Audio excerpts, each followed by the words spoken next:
Here. David, Here. Bill, Here. Jake is approved absence. Okay, and hopefully the guys have had a chance to look over the minutes from last month. And if you see no problems with that or any corrections or additions, could I get a motion to accept those minutes? I'll make a motion. Second. All those in favor say aye. Aye. Aye, thank you very much. The claims have been passed around and we have signed that for Kim. So we're good. Does anybody have a question about any of the claims, any of the payments made, checks written? I did have one question, Scott, that I didn't get to ask you, and it was the sand. Was that for the ball diamond? It's like a, It wasn't in the packet, so. They emailed it to us, okay, as long as it's that's a lot of no sand. major changes. And Okay. then they took out the hourly rental. Supplier we used to get it for was in Kentucky. And We're just they doing didn't half supply day. this year, so we actually had to truck it. Half and full. Oh, okay, So that would be average. okay. So on our new Sorry. business, we had to revamp a little bit our space. Do we need to vote for the claims? Oh, yes, we do. I'll I'm make a sorry. motion to Thank pay you, the claims. David. Can I get a second? I will second it. All those in favor say aye. Aye. Thank you, David, for keeping me focused. Okay. All right, new business, the Hunter Hall rental agreement. So we made, the only, I think, change was in the price, is that correct? So just FYI on the official records, the price is $300 for a half a day, which is 6 hours, $500 for a 12-hour day, plus the cleaning fee of $100. Correct. Is there anything else you would like to add, discuss, talk about? I think so. It's all the same other than the price from last month. Does anybody have any questions, concerns? Okay. Can I get a motion to accept an open for business Hunter Hall rental agreement? So moved. Second. All those in favor say aye. Aye. Hunter Hall is officially open for rental. Did you have anything to report to us on that, or you were just to answer the question? We have a lot of programming and events happening in that space through June and some of July. So the first it will be available is Father's Day weekend. Just FYI, and we'll have those dates blocked out online so people won't be able to rent them, but that's why it won't be available until then. Is that gonna be consistent programming that happens in there? Yeah, I mean, we hope Probably to for the use first year or two, I would think, until we figure out some other spaces. And really, most of our programming is, most of our programming is weekday, so the weekend is still open. Okay. I was gonna ask that too, like this summer, it's summer stuff, like the dance classes, that's not gonna be throughout the year, right? It's just a We summer have program. dance, The tea party is just a once a year one-time thing. event, yeah. It's not a consistent every Tuesday type thing or every Friday. We have dance, cheer, and art in there that are during the week. And then the tea party.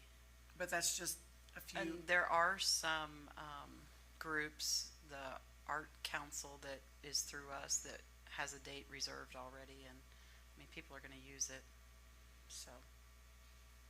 and our dance and art stuff, that's during the week, correct? That would Correct. not affect weekends. Correct. Which is probably when a lot of people would be looking to rent it.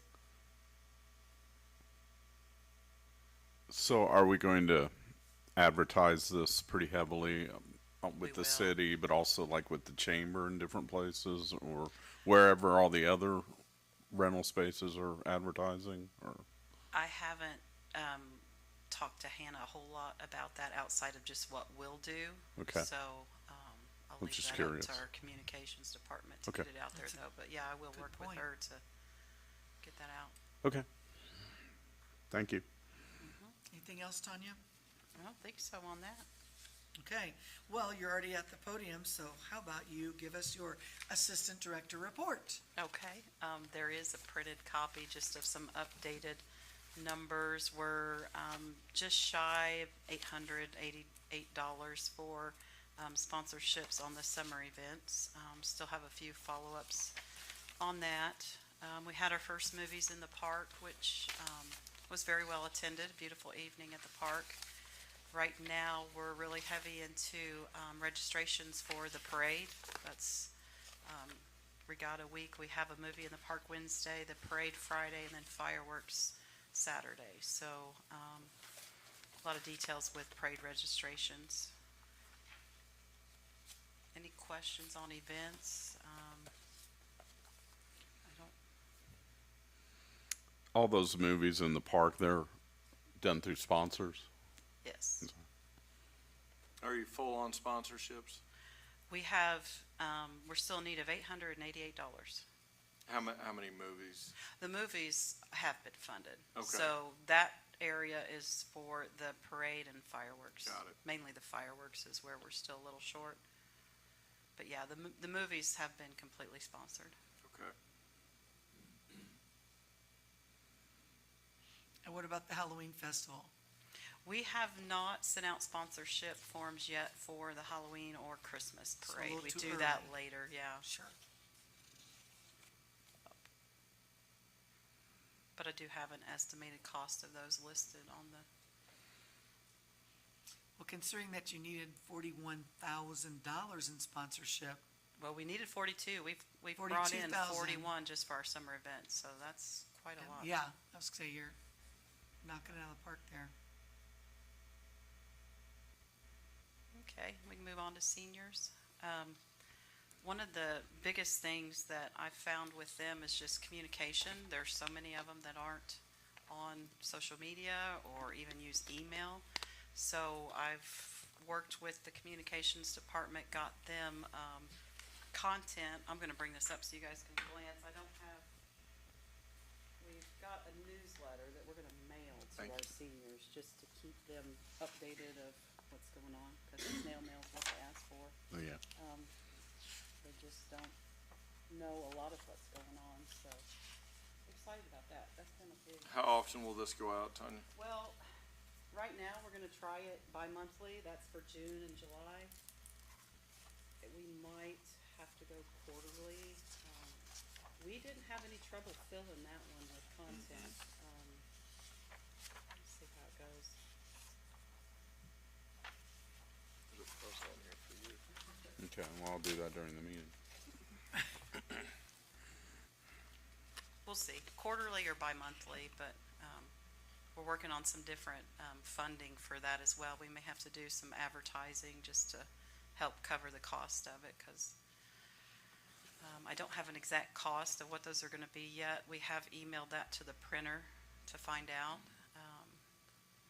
Just from our database alone, we had over 900 people in the 55 and up category, which we're gonna filter that to 65 and up probably for these mailings. I don't think that 55 to 65 group necessarily are the ones we're targeting for this, but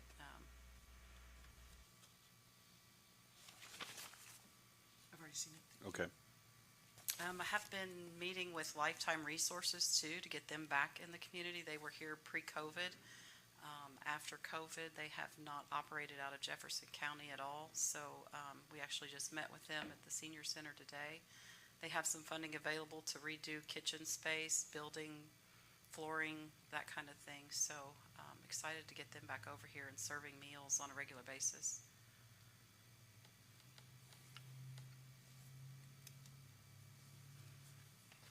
They offer a variety of other services as well, so they'll do some classes, nutrition classes, just a variety of different services they offer besides catch a ride in the meals.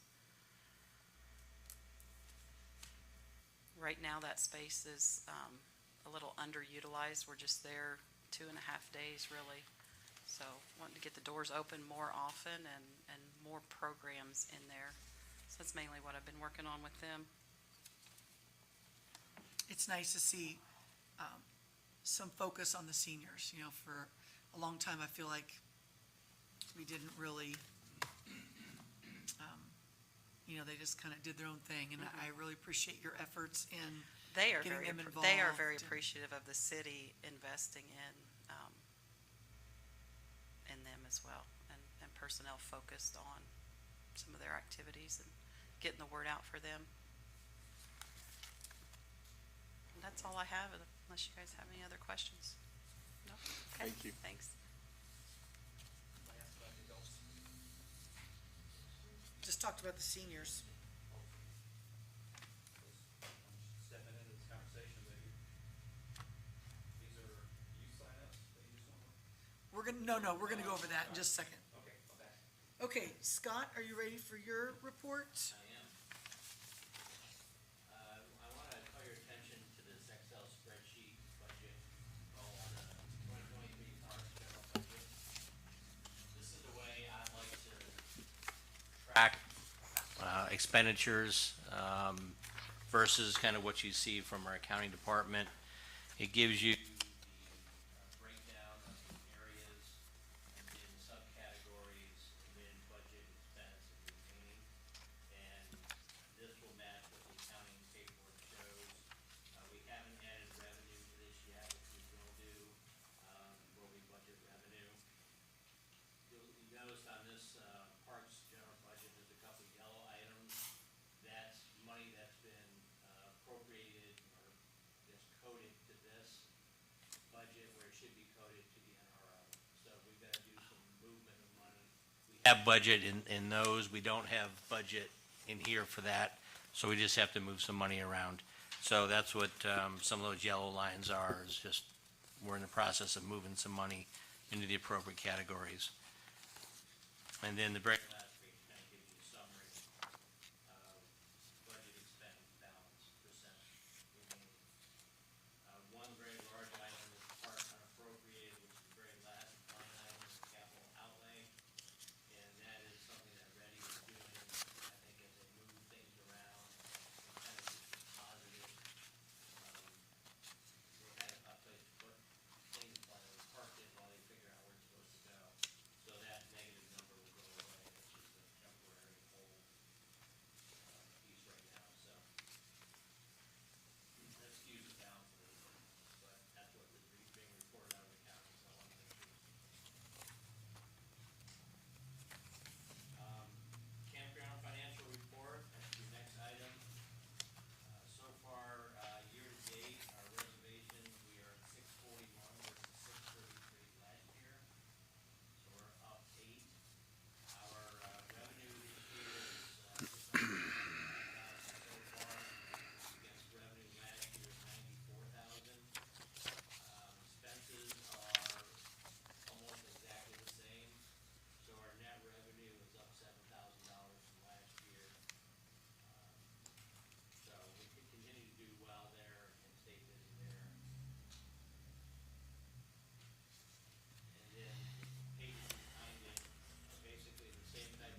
What about, First Tee or golf program? First tee would be included in that total. We have 31 right now signed up for first tee, not on that list. Okay. And Roger thinks he's gonna have more sign up tomorrow. That's awesome. So that's actually going very well as well. So I'd like to interject here and read our totals, because I'm really proud of, our Parks Department and what we've been able to turn around just in, how many weeks have you been here? 9 weeks. So we have 96 kids playing T-ball. We have 19 signed up for art classes. 60 kids signed up to attend our Princess Tea Party. 33 at cheer camp. 33 in dance camp. 194 kids in swim lessons. 27 kids baseball or softball. 36 kids in pickleball. And 19 cheerleading, those are different, two different cheer categories we have, and 31 kids in the First Tee golf lesson program. So 548 kids in Madison are involved in parks programming right now. And that is basically in 9 weeks, and I think that is very impressive, and I'm very excited for the shift and the direction that we're headed. When you add in the adults as well and seniors, Yep. I mean, it's an amazing number of Yep. people being served by the Parks Department. Thank you guys for doing such a good job in getting the programs up and running, and I'm assuming, is a lot of the signups happening on Rec Desk online? Mhm. Well, that's also very interesting. Okay.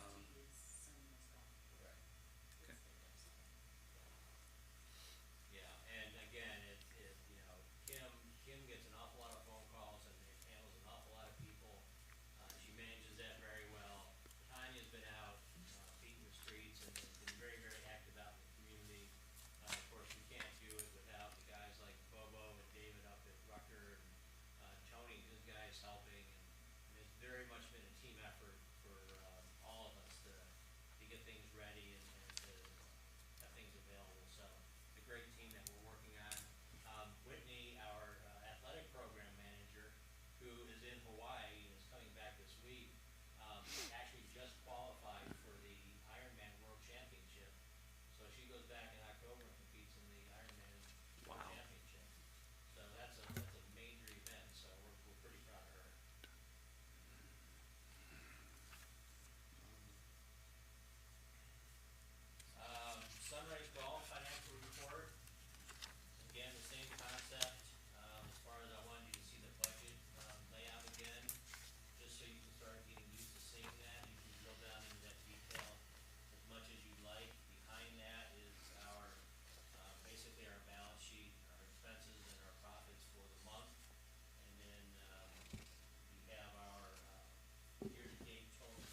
I just want to add something on the golf course. We've spent the last couple of years working very hard to reverse the deficits of the golf course. And I think the 2023 is going to be a better year than in the past. We'd already driven down that deficit by about 60%. 2023 ought to drive it even closer to break even. But Sunrise Golf Course is one of the best assets in our Parks Department, and it should be a contributing asset. We need to invest in it to make it that way. And the way that we invest in it is to do the planning that's necessary between the Parks Board, Parks Department, and the Golf Board. We can put those plans together and figure out how do we get more out of Sunrise Golf Course, because it really ought to be a real contributing asset, and we want it to be. I'm happy to see the direction we're headed. Questions? About the golf, I always have to ask about these signs Yes. forever. Have they been ordered? They're ordered. They're ordered. We And- went through final draft. I signed that this morning. They have some language on the bottom. We're playing with the donation piece of that. The golf board decided just to take that off completely. So that is our sign package for Sunrise. Our 8 donors are listed below, and what they will do, they will actually physically hang on the bottom of the signs that they've chosen. And then the other 10 holes are available for annual advertisement at a price yet to be determined. And right now, with some donations, if we charge $500 on the sign, we'll break even this year, and every rental afterwards will just be back up. So we can expect to see these, if you had to guess. They're manufactured in Kentucky. They were doing, final setup. We have a slot, already plugged in manufacturing. I'd say we'd probably see them by September. Okay. On the golf course changes, I know it's very early stages, but adding a driving range and some other changes, I assume the land's already there for that? I mean, we're not gonna have to acquire land or anything? No, No. there's quite a bit of acreage to the east of the fourth hole, and as well as to the south of 14 right now. So we need to look at topography.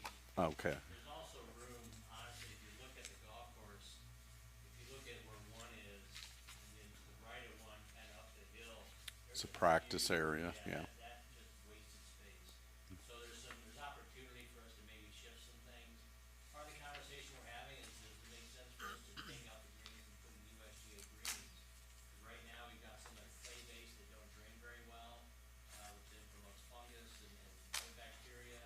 So we got 2 different kinds of greens, and they don't really hold up that well. And so we're really kind of looking at everything on the golf course to say what makes sense, and then at the end of the day, of course, what's it gonna cost and what can we afford to do? and then, again, I may be getting way ahead of myself, I am, just tell me you don't know, that's fine. Is that gonna require possibly having the course down for some time to do work, or? I would say, if I were to guess, I'd say probably more than likely, especially if the irrigation system has to be redone. Okay. 'Cause then you're touching every hole, every green, every 2 pots. Okay. Well, I mean, to improve it, I get that, I just Right. kinda curious. Timetable's uncertain, budget's uncertain, starts with the plan. Right. And it, Sunrise was listed in the master parks plan, like many of other parks that are going through upgrades or need to be upgraded, tennis courts as well. All that capital investment needs to be made. Brown gym, it'll all flow into a bigger capital plan, not just Sunrise. Thank you. Facility and equipment fee policies, that just goes back to what we talked about with the campground. We just need to start looking at our facilities and how we use them, and how outside groups use them, and whether or not, we have a rental, policy in place, and who that applies to, and how much is it going to be, for all of our facilities. 'Cause right now, it's just the way it's always been. This group has always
Mr. Mayor, did you want to say anything before I open it up to the public? Oh, just appreciate all the work and that everybody's doing. Scott had referred to Oak Hill. We'll actually be having our city council meeting at Oak Hill to celebrate the ribbon cutting up there. I was up there today and the, half of the playground surface area is installed. It's beautiful.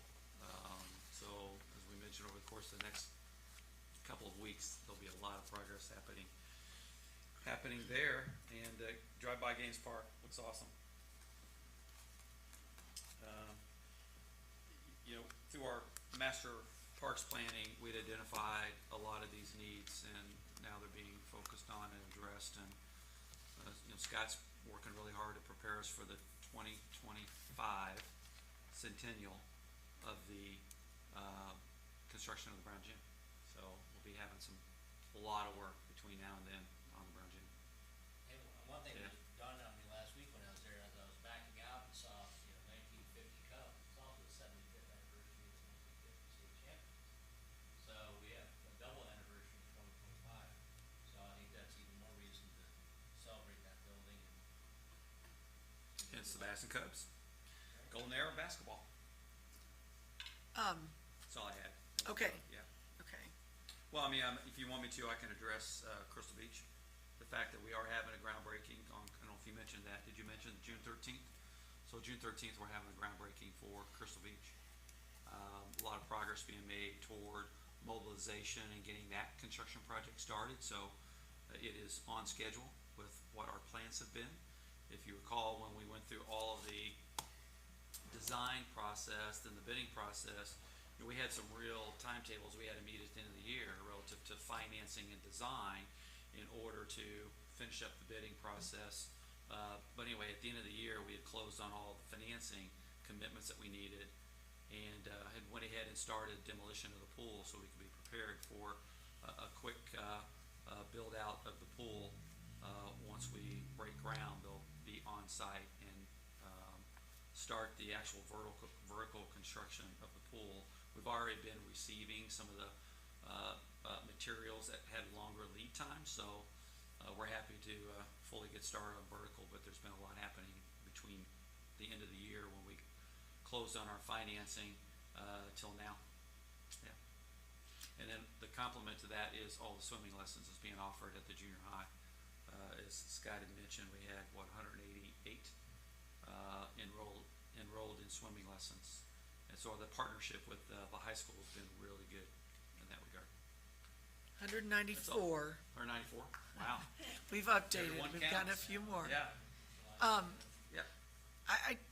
I've had a lot of people, I don't know about the guys, but Yeah. ask me about the Crystal Beach, and, I've kind of told them that too, that there's a lot of planning that goes on before you actually see a human body on the ground. Subcontractors are being lined up and plans are being searched over and over and making sure they have all the supplies, so once we get started, we don't have those delays.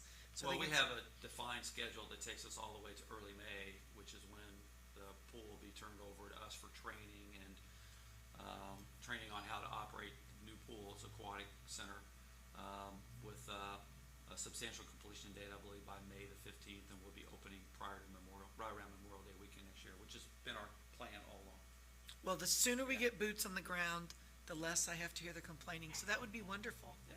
Well, I look forward to yeah, that. I mean, even though someone's not down there, there's a tremendous amount happening. And I understand that. every I day. just think everybody will take a big sigh of relief when there are people actually Well, there. they've been waiting for 20 years for the pool to finally get built, so I'm glad that there's a lot of focus on it. Okay, another thing I just wanted to throw out, and I think I've mentioned it to Scott before, it is the 40th anniversary of the Rucker Sports Complex, and I would like for us to try to do a little something This up year is? there. This year is? Yes. So, because I kind of think big with most things, the gentleman we've hired, the golf course architect, also does land design and land planning. And so I've asked him to take a look at Rucker and envision what the next 20 years or 30 years of Rucker could be. So again, as we look at master planning things, we're gonna look at Rucker too, and seeing what the next generation of Rucker is gonna be. It's a great golf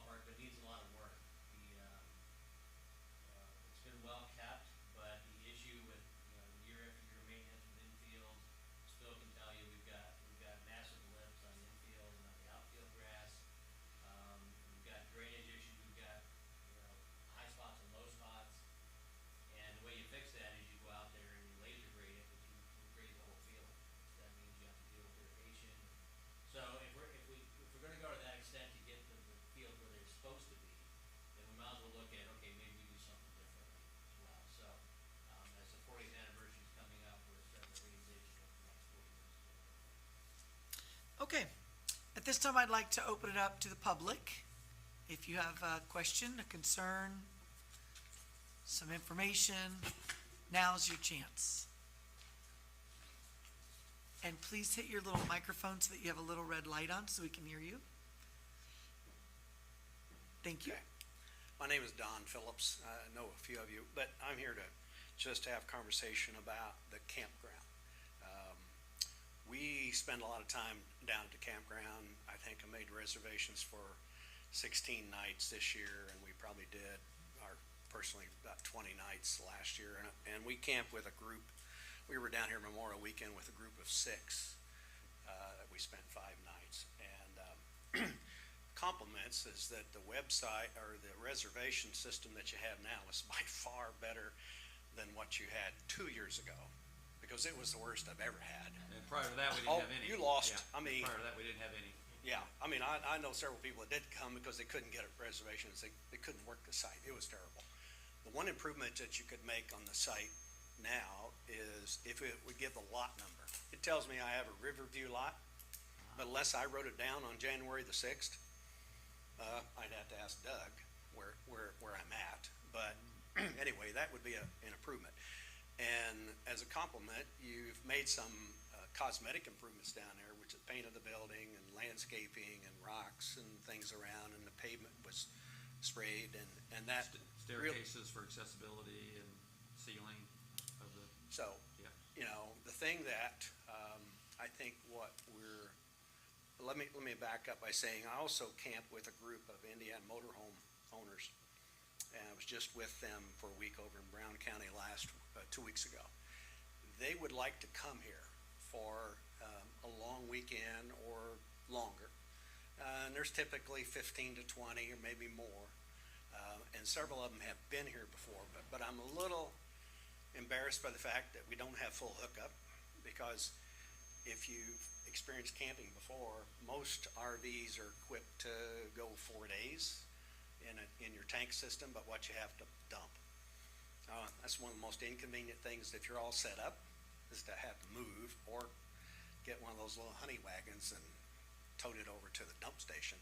So, you know, most campsites that are out there now that attract a lot of people do have full electric, water, and sewer.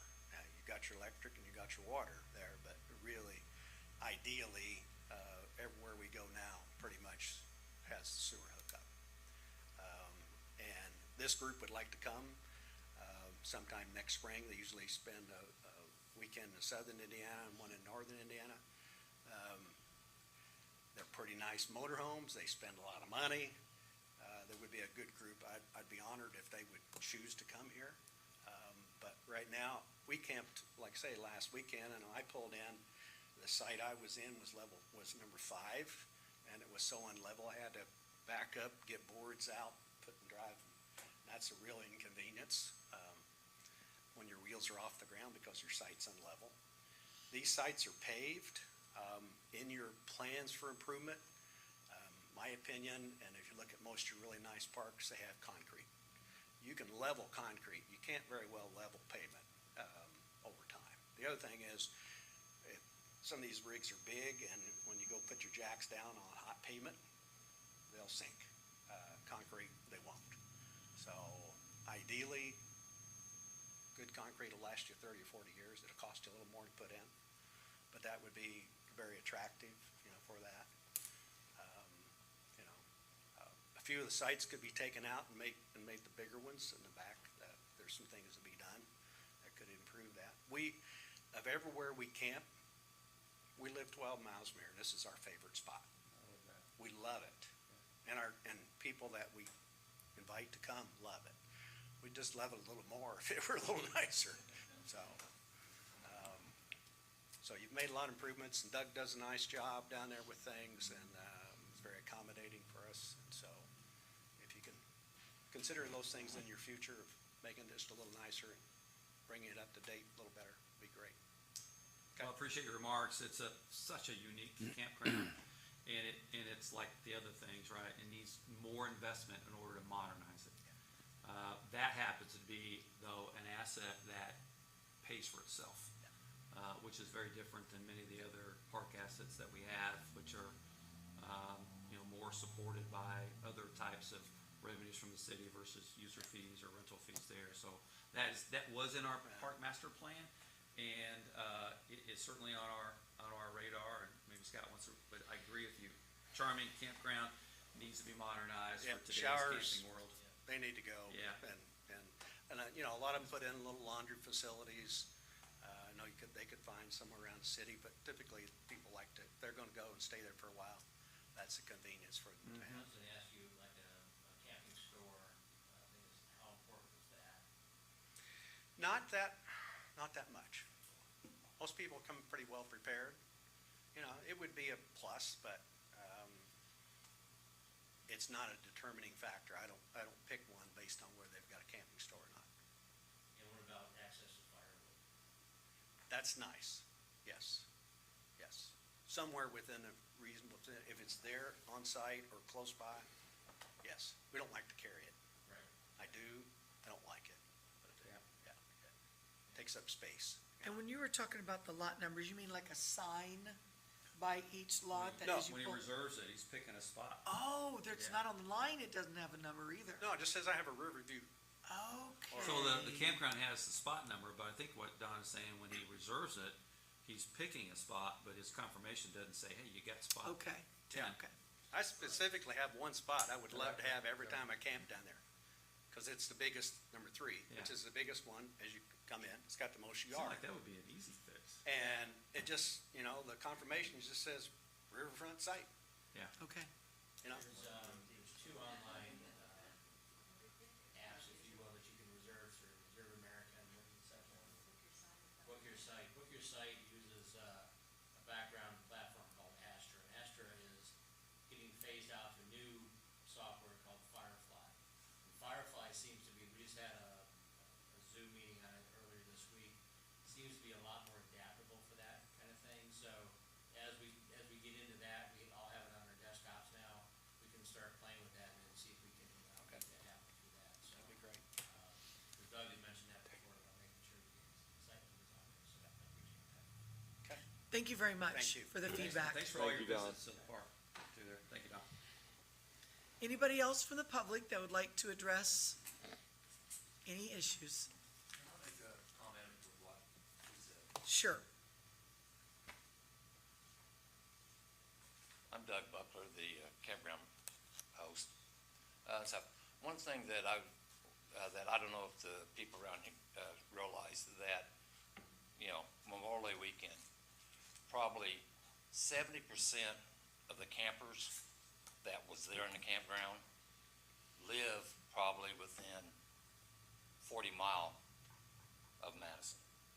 So we have a lot of local people that puts their local money into the campground and stuff. It's not, people from every long distance, but we draw, like right now, I just had 7 motorhomes come in from Greensburg.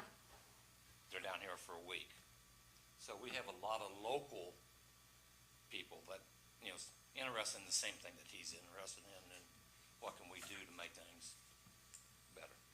Are there, and you don't mind answering as well, are there, almost a rhetorical question, I'm sure there are, trade magazines or trade journals, whether it's called Let's Go RVing or whatever it is that people who RV subscribe to. So if we were trying to cast our net wider and advertise, what would be the publications or what would be the best method to do that? If you're traveling the United States and you wanna go somewhere, how do you find where you wanna go, other than a dart on the map? There are magazines that different, Camping World puts out, a lot of your different, camps, they put brochures out, magazines out. I forget what the one, that's a monthly magazine that's put out, but yeah, but I don't, we get enough publicity just for the, like I am, I'm 100% sold out for all the events, festival events. And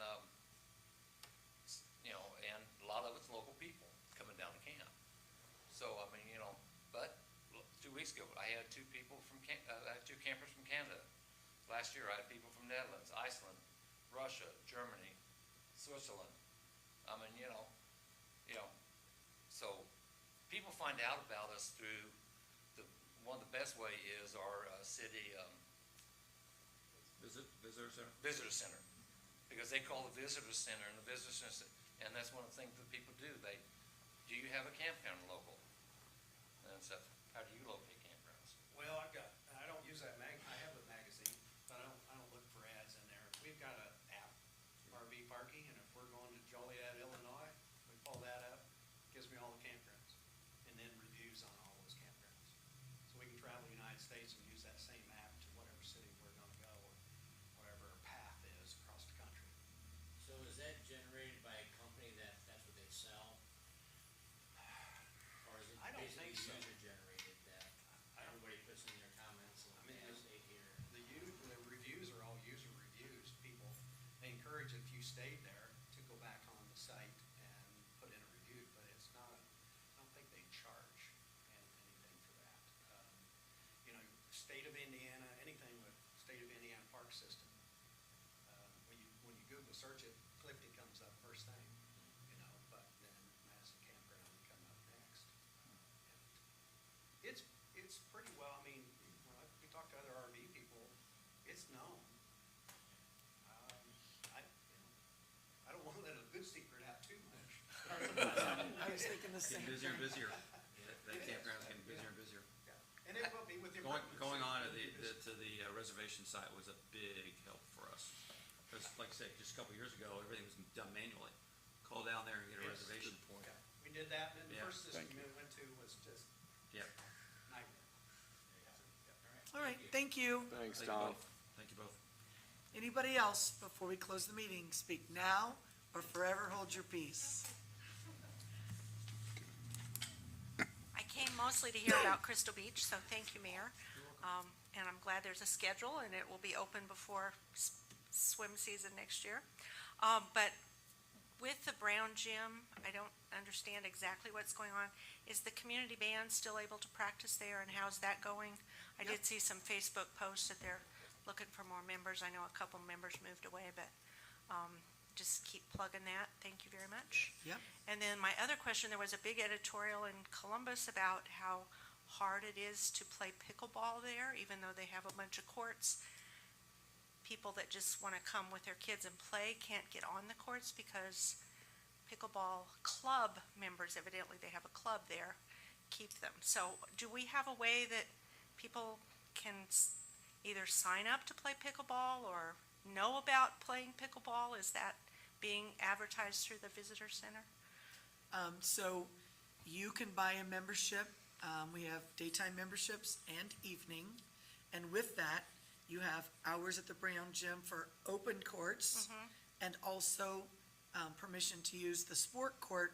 We have equipment that's locked up down there, but you have to have a combination, which you get with your membership. Okay, so it's only for members, though? There's It no is way right now. visitors, because I know maybe not quite as many as RV people, but there are a lot of people that plan their vacations where they can play pickleball, and they're not gonna wanna be members. But we also have, you can come and pay $5 and play for the day. Okay, and the visitor center has all that information, This, so. I don't know about that. We'd have to ask. It's on our Yeah, website. It's just a big draw for people on vacation, so that's. And we actually have some ideas in the future for Good. some more permanent Excellent. outdoor courts. Thank you very much. Thank you. Anybody else? Okay, thank you, first of all, for coming. Our next meeting is Monday, July 3rd, and it's at 5 o'clock. May I get a motion to adjourn the meeting? So moved. Second? Second. All those in favor say aye? Aye. Thank you.